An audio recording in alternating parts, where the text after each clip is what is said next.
રાજ્ય સરકારની ગૌ માતા પોષણ યોજનાના લાભથી વંચિત રહેલા ગૌશાળા સંચાલકોએ સુરત જિલ્લા કલેક્ટરને આવેદનપત્ર આપી રજૂઆત કરી છે।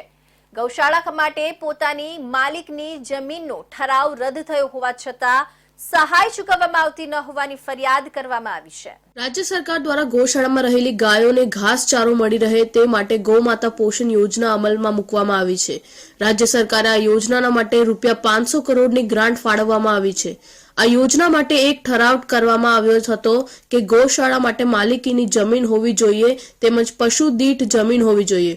આ ઠરાવ રદ થયો હોવા છતાં આ નિયમ આગળ કરીને સુરતની કેટલીક ગૌશાળાને ગૌ માતા પોષણ યોજનાની સહાય મળતી નથી, જેના કારણે શ્રી ગુજરાત રાજ્ય ગૌશાળા પાંજરાપોળ સંઘના નેજા હેઠળ ગૌશાળા સંચાલકો સુરત જિલ્લા સેવા સદન ખાતે આવ્યા હતા અને સૂત્રોચ્ચાર કર્યા બાદ કલેક્ટરને આવેદનપત્ર આપી રજૂઆત કરી હતી।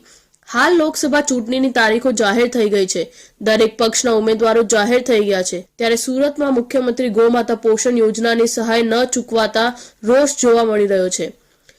ગૌશાળા સંચાલકોએ રોષભેર કલેક્ટર કચેરીને પહોંચીને રજૂઆત કરી હતી। ત્યારબાદ કહ્યું કે હિન્દુવાદી સરકારને ચૂંટી કાઢી છે, નિયમો અનુસાર તમામ જગ્યાએ સહાય અપાઈ ગઈ છે, ત્યારે સુરતમાં જ સહાય ન મળી હોવાથી રજૂઆત કરવામાં આવી છે।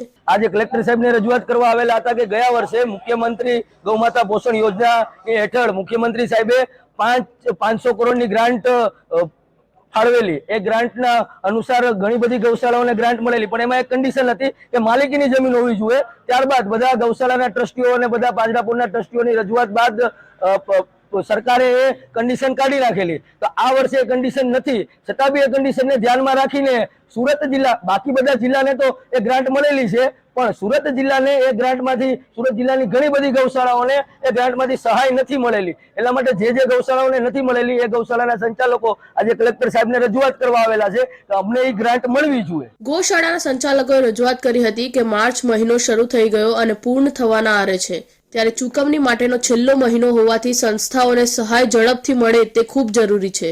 રાજ્યના બીજા જિલ્લાઓમાં માલિકીની જમીન અંગો કોઈ વાંધા વગર મુખ્યમંત્રી ગૌ માતા પોષણ યોજનાની સહાય ચૂકવણી કરવામાં આવી છે, જેથી સુરતમાં પણ ઝડપથી સહાય ચૂકવવામાં આવે તે ખૂબ જ જરૂરી છે। આ સહાય નહીં મળે તો 20 થી 30 હજાર ગાયો કલેક્ટર કચેરી આવશે અને ગૌ રક્ષકો પણ કલેક્ટર કચેરીનો ઘેરાવ કરશે। બધા જ કલેક્ટરોએ સહાય આપી દીધી છે, માત્ર સુરતને બાદ કરતા, જેથી અમારી માંગ ઝડપથી સંતોષાય તેવી માંગ